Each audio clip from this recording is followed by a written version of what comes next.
먼저 자연이 드러내는 하나님의 영광을 증언하고 있는데요. 1절에 보면 그렇게 되어 있죠. 하늘이 하나님의 영광을 선포하고 궁창이 그의 손으로 하신 일을 나타내는도다 라고 말하고 있습니다. 여기에서 하늘과 궁창은 어떻게 보면 똑같은 하늘이에요. 그렇죠? 하지만 하늘은 우리가 바라볼 수 있는 하늘이고요. 궁창은 우리 눈에 보이지 않는 그 넓은 큰 하늘 있죠. 거기를 말하는 것입니다. 우주적인 그 포괄적인 그런 것을 이야기하고 있는 것인데요. 첫째는 하나님을 향하여서 찬양을 한다고 부르고 있습니다. 자연은 존재 자체가 하나님께 영광을 돌리기 위해서 만들어져. 이 세상은 하나님이 만드셨잖아요. 그렇죠? 하나님이 사람을 만드신 목적이 뭐예요? 영광을 받기 위해서 만드셨잖아요. 그렇죠? 근데 사람들이 하나님 앞에 영광을 돌리나요? 안 돌리죠. 많이 못 돌리죠. 하지만 자연은 하나님 앞에 영광을 돌린다는 것입니다.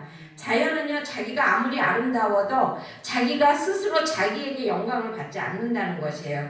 그 영광을 하나님 앞에 드린다는 것입니다. 그리고 하나님을 향한 찬양의 성격이 있다는 것이죠. 지금 자연은 존재 그 자체가 하나님에게 영광이며 찬양이라는 것입니다. 그래서 하나님의 창조에 대한 찬양이라는 것이죠. 그리고 인간들을 향한 하나님을 찬양하는 것이에요. 인간들이 자연의 아름다움을 보고 와, 정말 하나님이 정말 경이롭게 만드셨구나. 이것을 우리가 하나님을 찬양할 수 있는 그러한 조건을 만들어 준다는 것입니다. 하늘은 그 존재 자체를 통해서 사람들로 하여금 하나님을 찬양하지 않을 수 없게 만들죠. 그렇죠? 여러분, 지금 여기는 그래도 공기가 탁해서 별이 안 보여요. 잘. 근데 이제 옛날에 제가 이제 장로교회 다녔거든요. 원래 저는 장로교 출신이거든요. 근데 그 장로교회 다녔는데 그때 그 굉장히 큰 장로교회였어요. 근데 그곳에 그 기도원이 어디에 있었냐면은 거기가 어디냐면 잊어버렸네. 홍천일에 거기 기도원이 있었는데 밤만 되면은요 거기에 거정을 깔고 누우면 별이 정말 쏟아진다는 게 맞아요. 아멘. 예, 별이 저렇게 아름다울 수가 있나 이렇게 하나님을 찬양할 수밖에 없게끔 만든다는 것입니다. 그러니까 이 말은 오늘 그 말이 이 말이에요. 그리고 낮과 밤은 창조주의 영광과 신비로움을 전한다고 말하고 있어요. 거기 2절에 보면 날은 날에게 전하고 밤은 밤에게 지식을 전하는데 언어도 없고 말씀도 없으며 들리는 소리도 없으나 그의 소리가 온 땅에 통하고 그의 말씀이 이 세상 끝까지 이르도다. 하나님이 해를 위하여 하늘에 장막을 베푸셨도다 라고 말하고 있어요. 낮은 낮에게 말하고 밤은 밤에게 말한다고 합니다. 여러분 사람들은 낮을 비추는 강력한 그 빛을 통하여서 우리가 생명을 유지해요. 그렇죠? 이 햇빛이 없으면은요 비타민 D라는 것이 생길 수가 없습니다, 여러분. 그래가지고 사람이 결핍증이 생겨요. 그래가지고 그 구루병이라고 이렇게 꾹 누르면 나오지 않는 병, 그런 병에 걸리게 되거든요. 그러다가 나중에 죽게 되는 거잖아요. 그죠? 하나님이 빛을 주셔서 빛을 통하여서 자연 이런 것들은 광합성을 하고, 그쵸? 그리고 또 우리 사람들은 비타민과 그 외에 많은 태양빛을 받아들여가지고 우리가 정말로 우리의 생명을 연장도 하고 병도 고치고 이런다는 것입니다. 그런데 빛의 혜택을 받으면서 쏟아지는 빛을 통하여서 그것을 제공하는 하늘의 궁창과 하늘을 바라보며 하나님께 영광을 돌려야 되는데 돌리지 않는다는 것이 문제죠. 그리고 또 여기 보면 밤은 밤에게 낮은 낮에게라고 그랬어요. 이게 뭔 말이냐면 낮에는 낮에 그 자연들 자기네들끼리 막 서로 막 안 들리지만 우리 귀에는 옛날엔 다 들렸다고 합니다, 여러분. 그러니까 그 아담이 죄짓기 전에는 자연들이 말하는 소리가 다 들렸다는 것이죠. 그러면 자연이 막 하나님을 향하여서 찬양하는 거 이거 지금도요 영적으로 튀인 사람들은 들어요. 그렇죠?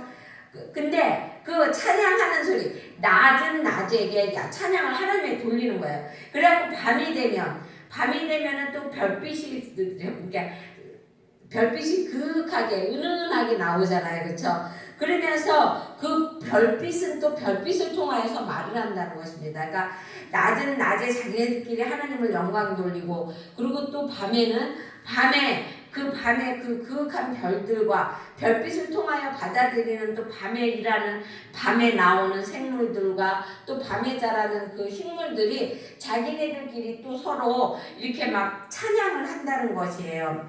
그래서 그들이 찬양하는데 첫째는 들을 수 없는 소리로 말하고 있다고 말합니다. 그들이 무엇인가 선포하지만 우리가 느끼지 못하고 있다는 것이 참 안타까운 거죠. 그렇죠? 그전에는 우리가 다 들을 수 있었는데 지금은 못 듣는 게 그들이 얼마나 찬양을 할까요? 얼마나 하나님을 경배할까요? 그렇죠? 우리들이 경배하고 찬양하는 거 이상으로 할 거라고 저는 믿습니다. 그런데 그 어떠한 것도 그들의 찬양하는 것을 들을 수가 없다는 것이 안타까운 것이죠. 하지만 그들은 분명하게 들리지 않는 소리로 찬양을 한다는 것입니다. 그리고 또 하나 하는데 어떤 소리냐면 들을 수 있는 소리로 우리를 말을 하고 있다는 것입니다. 그 소리는요, 온 우주에 아름답게 우리가 막 은하수를 보거나 막 그러면 와 저렇게 아름다울까? 그러면서 누구를 찬양해요? 하나님을 찬양하잖아요. 그렇죠? 우리가 들을 수 있는 소리로, 사람의 목소리로 찬양을 하게끔 한다는 것입니다. 자연은. 그래서 하나님이 어느 정도 하나님의 백성이 아니라도, 하나님의 백성이 아니고 믿지 않는 사람이라 할지라도 이 자연 경광을 보고 찬양을 한다는 것이에요, 여러분. 그들은 자연의 아름다움을 보고 그 자연이, 그래서 우리나라 조상들은 어떻게 했어요? 자연에다가 이렇게 정화수 쪄놓고 빌었잖아요. 그쵸? 왜냐면 그 달들의 그 오묘함을 바라보면서, 그리고 그 태양의 그 강한 장렬함을 바라보면서 그거를 신으로 섬겼다는 것이죠.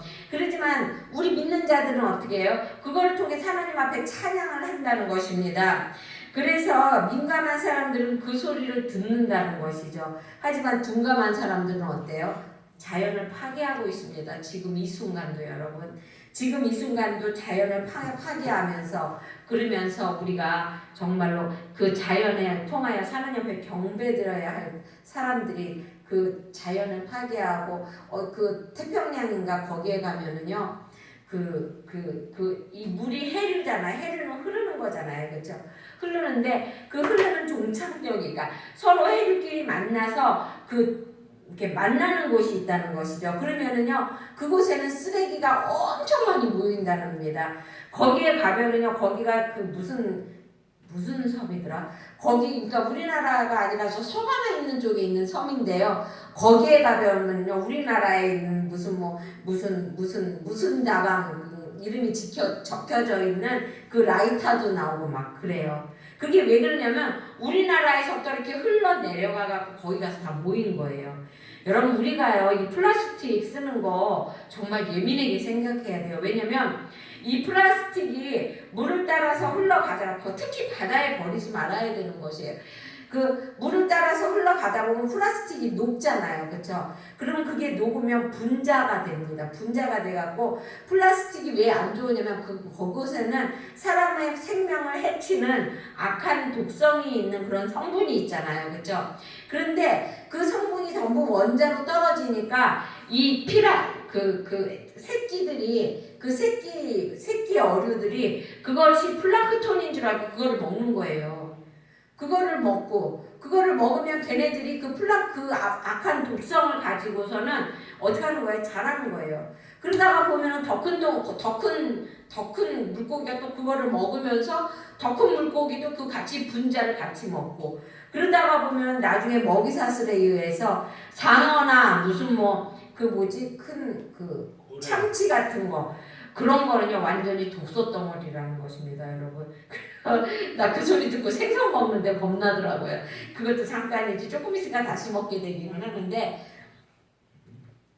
이와 같이 지금도 생각 없이 막 바다에다 왜냐면 안 보이니까 바다에다 버리면은 우리가 안 보이니까 그러니까 막 버리는데 그게 아니라는 것이에요. 그것이 그곳에서 다시 또 재생산이 되고 또 우리 입으로 다시 들어오고 이런다는 것입니다. 그러니까 우리는 파기하지 말아야 된다는 것이죠. 자연이 인간들에게 일종의 종교심을 일으키는 것은 분명하다는 것이에요. 왜요? 그들은 어떻게 보면 자연이 굉장히 강해 보이잖아요. 그렇죠? 하늘을 보면은 하늘의 달을 보면은 정말로 그 달이 우리를 보호해주고, 그렇죠? 햇빛이 우리를 보호해주고, 그리고 때로는 나무 가다가 나무에다가 나무를 붙잡고서 내가 잘 됐으면 좋겠어 그랬는데 정말로 잘 됐어. 그러면 그 나무가 잘해준 줄 알고 나무에 효염이 있는 줄 알고 이게 사람의 심령이잖아요. 그렇죠? 그러다 보니까 어떻게 돼요? 우리나라 사람들 자연을 숭상하잖아요. 그렇죠? 그래서 선앙감도 만들고 솔직히 불교도 그렇고 그렇죠? 전부 다 돌부처에다 돌덩어리에다가 나는 그게 제일 웃겼어요. 돌덩어리에 저만식 한다고 그 돌덩어리인데 저만식을 하면은 걔가 생명이 들어간대요. 그럼 그 저만식을 하는 게 누구예요? 사람이에요, 사람. 그럼 사람이 생명을 넣어주는 거잖아. 그런데 거기다가 절을 하고 거기에다가 막 그냥 그거를 섬기고 이게 되게 웃기더라고 이게요. 그러니까 우리는 자연을 우리가 섬겨야 되는 것은 아니에요. 그렇죠? 자연을 통해서 하나님께 우리가 영광을 돌려야 할 대상이지 우리가 그것을 섬겨야 할 대상은 아니라는 것입니다. 그리고 또 거기 4절부터 6절까지는 태양이 하나님의 영광을 드러낸다고 그러고 있어요. 여러분 태양은 태양 자체를 찬양하거나 자기 자신을 신격화하지는 않아요. 그렇죠? 하지만 누가 해요? 사람들이 해요. 사람들이. 그 이집트도 어떻게 해요? 이집트도 옛날에 바로가 뭐냐면 태양의 아들이라는 뜻이에요. 그렇죠. 또 일본도 그러죠. 그렇죠. 일본의 일본 그 국기를 뭐라 그러지? 무슨 국기라고 그러죠? 그 태양 모양. 응? 육일기만. 맞아. 우일기. 우길기. 맞아. 그거 나 갑자기 생각이 안 났어. 그 우길기를 보면 어떻게 돼요? 태양이잖아. 그렇죠? 지금은 아니지만 지금은 그냥 동그랗게 원만 있지만 일제시대 때에는 그거를 들고 자기네 그 국왕이 태양이다 이거예요. 그래가지고 국왕을 태양처럼 섬겼던 것이 일본이잖아요. 그렇죠? 하지만 하나님의 하늘 가운데 태양을 두셨다는 것을 우리는 알아야 한다는 것이에요. 태양이 잘나고 멋있어서 거기 선 것이 아니라 하나님이 만들었다는 것입니다. 자연은 자존하지 않아요. 그렇죠? 자연은 자기 스스로 생기지 않는다는 거예요. 자존. 하지만 하나님은 스스로 계신 분이잖아요. 그렇죠? 나는 스스로 있는 사람이라고 말을 하죠. 스스로 있는 나는 스스로 있는 것이다 라고 말씀하셨잖아요. 그렇죠? 그런 거와 마찬가지로 하나님은 자존하시는 분이에요. 하지만 태양도 그리고 별들도 나무들도 누가 만들었어요? 그건 다 피조물이에요. 하나님이 만든 피조물이라는 것입니다.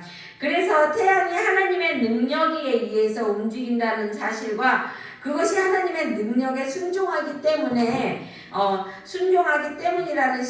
신앙을 우리는 잊어서는 안 된다. 여러분 만약에 태양이 순종하지 않았다고 생각해 보세요. 태양이 나는 오늘은 이쪽으로 돌고 내일은 여기서만 가만히 있을 거야. 그러면 아마 지구가 엉망이 될 거예요. 그렇죠? 그리고 또 월식도 없고 일식도 없고 그렇죠? 그리고 달도 막 제멋대로 떨어져 나가게 되고 이게 이렇게 되는 거잖아요. 그렇죠? 하지만 이 자연은요 철저하게 하나님에게 순종한다는 것입니다. 여러분 우리도 그걸 배워야 돼요. 이 자연이 하나님에게 순종하듯이 우리도 하나님에게 순종해야 된다는 것입니다. 그리고 7절부터 11절까지는요 율법이 드러내는 영광을 이야기하고 있습니다. 자연을 창조하신 분으로서 하나님의 이름을 사용했다면 지금부터는 그러니까 7절부터는 율법을 만드신 분으로 여호와라고 말을 하고 있습니다. 하나님이라는 칭호는 창조적인 능력, 그러니까 전능자이신 하나님을 이야기하고 있는 것이고요. 여호와라는 것은요 하나님의 백성과 밀접한 관계가 있는 이름이라는 것입니다. 그러면 율법은 신앙인의 삶을 온전케 해주고 있다고 그랬는데요. 여호와의 율법이라고 7절에서 말하고 있어요. 여호와의 율법은 완전하여 라고 말하고 있습니다. 거기에 보니까 여호와의 율법, 그러니까 자연에 대한 감동을 넘어 하나님의 율법의 완전함 때문에 더욱 큰 감동을 우리가 느끼게 된다는 것입니다. 하나님의 율법은요, 무엇보다 인간의 영혼을 소생시킨다는 것이에요. 그렇죠? 하나님의 율법, 우리가 율법을 지키게, 아까 우리 집사님이 말씀하셨듯이 전도하고 나면 우리 마음에서 나도 모르는 기쁨이 샘솟잖아요. 그렇죠? 그건 왜 그러는 것이에요? 우리의 영혼이 치유되기 때문에 그러는 것이거든요. 왜 치유가 되는 것이에요? 하나님의 말씀을 순종했고 하나님의 뜻을 내가 이루었다는 것 때문에 내 안에 있는 성령이 기뻐하시는 거잖아요. 그렇죠? 근데 우리가 율법을 지키게 되면 우리의 영혼이 소생이 된다는 것입니다. 죽었던 우리의 영혼도 죄로 죽고, 그리고 또 나의 더러움으로 죽고, 또 나의 욕심으로 죽고, 그랬던 우리의 영혼이 율법을 통해서 다시 소생을 하게 된다는 것입니다.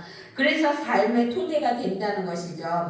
그리고 거기에 보면 그렇게 되어 있어요. 여호와의 증거는 확실하여 우둔한 자를 지혜롭게 한다고 그랬어요. 그러니까 여호와의 율법은 우리가 이게 죄인지 모르고 막 이렇게 죄를 짓는데 율법이 있기 때문에 그게 우리가 죄인 거를 아는 거잖아요. 그렇죠? 그러니까 미련하여 죄인지 모르고 짓는 우리가 이게 죄구나, 이건 하나님의 뜻에 어긋나는 것이구나, 이거를 알 수 있게 해주신다는 것이에요. 그리고 또 여호와의 교훈이라고 말하고 있습니다. 8절에 보면 그렇게 되어 있죠. 여호와의 교훈은 정직하여 마음을 기쁘게 하고 라고 말하고 있습니다. 하나님께서 지시하신 내용을 말하는 것이에요. 지시는 곧 명령입니다. 여러분, 정직하다는 것은 올바른 길을 가리키고 있다는 것이에요. 하나님의 교훈은 정직하다는 것이에요. 그러니까 하나님이 지시하고 명령하시는 것, 얘야 이건 하지 말아라, 이거는 해라 하는 것은 정직하고, 하나님은 진실하시잖아요. 그렇죠? 그렇기 때문에 진실하다는 것입니다. 그리고 또 거기에 보면 그렇게 되어 있어요. 마음을 깊이 여호와의 계명을 순결하여 눈을 밝게 하시는도다 라고 말하고 있어요. 계명이라는 것은 사람이 하나님과의 관계에서나 사람과의 관계에서 지켜야 될 내용을 조목조목 말하는 것이 계명이에요. 그렇죠? 그 말씀에는, 특히 그것이 하나님의 말씀일 때 그 말씀에는 불순한 것이 하나도 없다는 것입니다. 그래서 어떻게 해요? 불순한 것이 하나도 없으니까 우리는 어떻게 해야 돼요? 무덕대고 따라야 한다는 것입니다. 무덕대고 순종해야 한다는 것이죠. 그리고 또 여호와를 경외하는 도에 대해서 얘기하고 있는데요. 9절에 보면 여호와를 경외하는 도는 정결하여 라고 말하고 있습니다. 여호와를 경외하는 도는 정결하여 영원까지 이르고 라고 말하고 있습니다. 하나님의 율법은 하나님에 대한 태도에 있어서 인간들의 마음에 경외심을 불러일으키는, 여러분 우리가 왜 저는 이제 아버지를 그렇게 하는데요. 어떤 사람은 선생님, 또 어떤 사람은 스승, 그러니까 자기를 가리킨 스승, 이런 사람을 굉장히 존경하잖아요. 그렇죠? 존경하기 때문에 어때요? 그 사람의 뜻을, 그 사람이 말하는 것을 그 사람의 뜻에 어긋나고 싶은 생각이 조금도 없잖아요. 그렇죠? 그러면서도 어떻게 그 사람을 굉장히 무서워하잖아요. 이게 경외예요. 그런데 우리가 하나님의 도는, 하나님의 그 율법은 너무나 정확하고 정직해서, 그리고 또 우리에 대한 사랑이 너무나 커서 우리를 우리 마음으로 하여금 스스로 경외심을 일으킨다는 것이에요. 스스로 우리가 하나님을 경외하고 스스로 하나님을 두렵고 떨리는 마음으로 하나님을 따르게 한다는 것이에요. 순종하게 한다는 것입니다. 여러분, 스스로의 순종의 태도가 완전치 못하다는 자각에서 나오는 그러한 겸비한 생각으로 우리가 하나님을 바라보게 된다는 것입니다. 그러니까 하나님 앞에서 우리 자신을 다시 되돌아보게 된다는 거죠. 그러니까 이거는, 그러니까 내가 완전하지 못하구나, 나는 하나님 앞에 정말로 많은 실수를 하는구나, 이런 것을 우리는 뒤돌아보게 한다는 것이에요. 하나님의 도는, 하나님의 그 하나님의 그 말씀은 그리고 또 하나님의 규례라고 말하고 있어요. 거기에 보면 9절에 보면 하나 여호와의 규례는 확실하여 다 의로우니라고 말하고 있습니다. 이 규례는 뭐냐면 판단이에요. 판단. 아 너가 죄를 졌구나. 네가 죄를 안 졌구나. 아 네가 착하구나. 네가 착하지 않구나 하는 이런 판단. 이런 하나님의 그 규례는 정직하고 확실하다고 합니다. 확실하고 다 의롭다고 그랬어요. 여러분 하나님이 사람은 자기 감정에 의해서 이 사람이 나쁜데도 아니야 너 괜찮아 착한 애야 이렇게 말할 수 있어요. 그렇죠? 하지만 하나님은 아니라는 것입니다. 아멘. 하나님은 정확하셔서 그 하나님이 너 나빠 그러면 그건 나쁜 거라는 것이에요. 아멘. 예. 그리고 또 10절부터 11절은 율법은 신앙인의 삶에 가장 가치 있는 것이라는 것을 말하고 있습니다. 율법이 신앙인의 삶에 가장 가치 있는 것임을 두 가지 비유로 말하고 있는데요. 거기 첫 번째는 뭐냐면 10절에 보면 그렇게 되어 있어요. 정금과 꿀송이로 그쵸? 순금보다 더 사모할 것이며 꿀과 송이꿀보다 더 달도다 이렇게 말하고 있습니다. 정금과 꿀송이에 비유하고 있는데요. 여러분 정금은요 99.9%예요. 그쵸? 순금을 말하기 때문에 값비싸고 귀한 것입니다. 여러분 그래서 사람들이요 순금은 돈의 값어치가 있죠. 그 나라의 그 화폐의 가치 화폐의 그 가치를 어디에서 찾냐면은요 금에서 찾아요.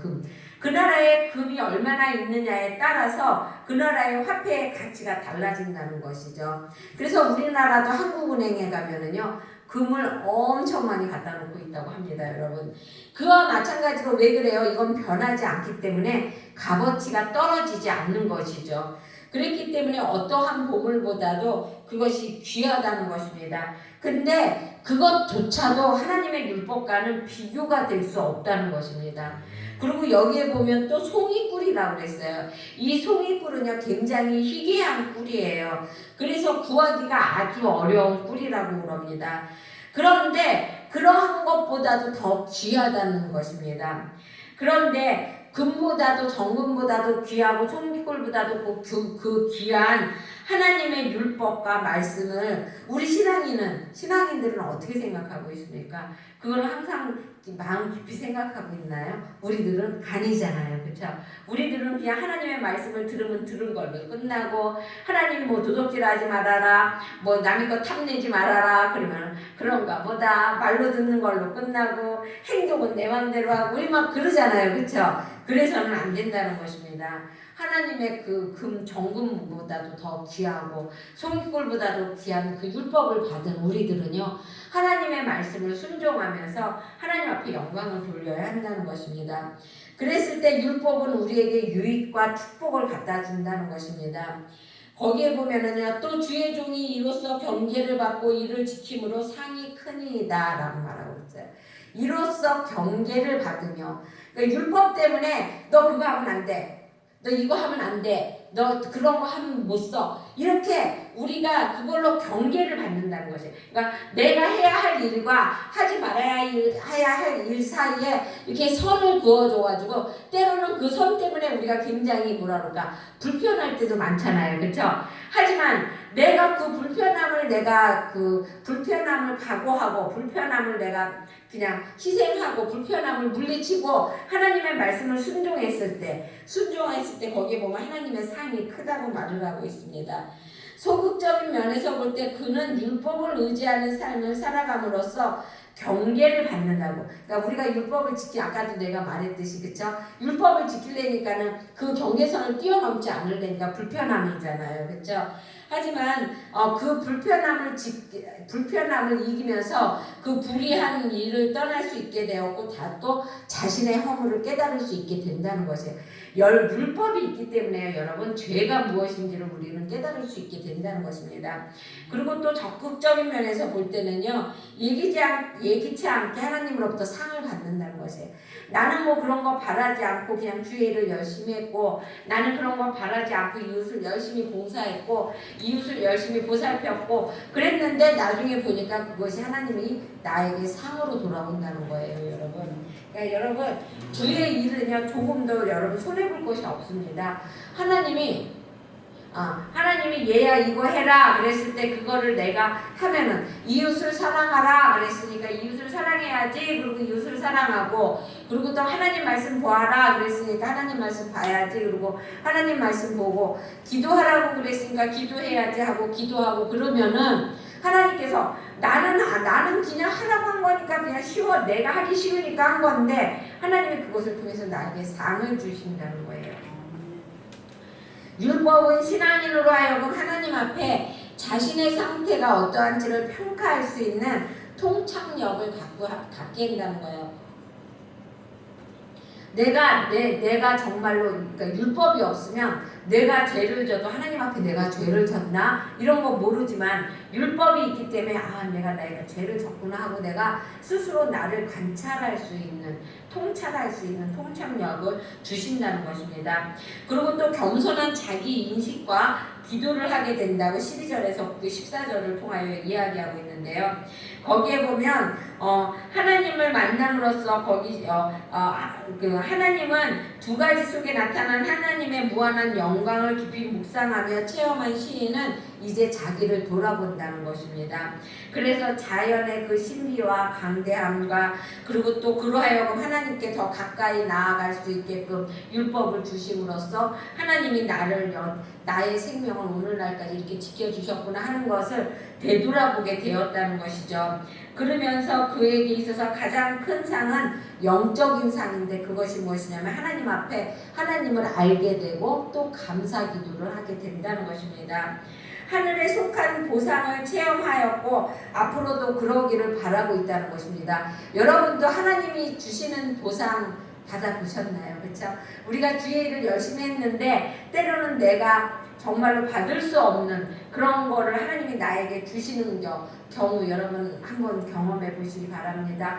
내가 너무너무 아파가지고 도저히 내가 나갈 수 없는데 하나님이 갑자기 나의 병을 싹 낫게 해주셔갖고 정말로 내가 주의 일도 막 열심히 할 수 있고 그리고 또 내가 굉장히 어려운 상태 정말 어려운 상태에 있었는데 하나님 앞에 기도했을 때 하나님이 그거를 들어주셔서 내가 그 어려움을 극복할 수 있는 것 또 내가 정말로 그러니까 어둠의 세력이 와서 정말로 가정이 어려울 때 그럴 때도 여러분 가정이 어려울 때도 기도하시기 바랍니다. 왜냐면은요 굴속이에요. 굴속 그거는 굴속인데요. 굴속은요 끝이 있다는 것입니다. 끝이 없으면 우리는 못 견뎌요. 그렇죠? 하지만 끝이 있기 때문에 우리가 견딜 수 있다는 것입니다.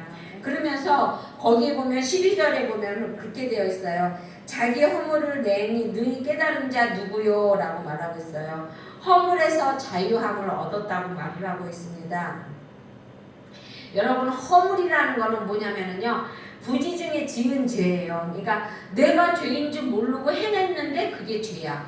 내가 어떤 사람에게 뭐라고 말을 했는데 나는 그 사람에게 그냥 한 말인데 그게 그 사람에게 상처가 돼서 나에게 죄가 되는 경우 또 나는 그냥 한 행동인데 그것이 어떻게 보면 어쩌어쩌 하다 보니까 죄가 되는 경우 이런 경우 있잖아요. 그렇죠? 이 허물이라는 것입니다. 이거. 근데 율법을 알게 되므로 그 작은 허물로부터 우리가 벗어날 수 있게 된다는 것입니다. 허물까지도 지나치지 않고 깨달을 수 있도록 성령이 내적인 조명을 얻게 해주기 때문에 우리가 충분히 거기서부터 자유할 수 있다는 것이에요. 그리고 또 고범죄에서 자유할 수 있다고 말하고 있습니다. 13절에 보면 그렇게 되어 있죠. 또 주의 종에게 고의로 죄를 짓지 말게 하사라고 말하고 있어요. 고범죄는 뭐예요? 알면서 지은 죄가 고범죄예요. 그렇죠? 이거 죄인지 분명히 알면서 지은 죄. 그런데 우리가 율법이 있음으로써 이게 죄라는 것을 깨닫게 된다는 것이에요. 여러분 사람 죽이고선도요. 사람 죽이고서도 뻔뻔한 사람들이 얼마나 많은지 몰라요. 요새 텔레비전에 보면은 그 사람들은요 그 사람을 죽인 게 죄라는 걸 알아요. 죄라는 걸 알지만 그 죄의 의식이 없는 거예요. 그 사람들은. 그렇기 때문에 그럴 수가 있는 것이거든요. 왜냐하면 우리 그 양심이 화인을 맞아서 그런 거예요. 근데 하나님의 자녀인 율법을 알고 있는 우리들은 그 율법이 그것이 죄라는 것을 알게 해주게 하기 때문에 우리가 고범죄에 더 이상 얽매이지 않게 해준다는 것입니다. 그래서 두 가지 성격의 죄로부터 자유할 수 있도록 한다는 것입니다. 우리가 또 강구해야 되는 것이죠. 그 두 가지 죄의 항상 우리가 얽매이지 않게 해달라고 우리는 하나님 앞에 기도해야 된다는 것입니다. 그랬을 때 온전한 증언자가 될 수 있다는 것입니다. 거기 14절에 보면 그렇게 되어 있죠. 나의 반석이요 나의 구속자이신 여호와여, 내 입의 말과 내 마음의 묵상이 주님 앞에 연락되기를 원하나이다. 여러분이 마음속으로 생각만 하고 있는데도 하나님이 그거를 들어주시고, 여러분이 기도하는 것마다 연락하셔서 그것을 응답해 주시고 이래 주신다는 것이잖아요. 여러분 얼마나 좋아요, 그렇죠? 그러니까 모든 것을 다 그의 모든 경건은 하나님과의 관계에서 출발한다는 것입니다.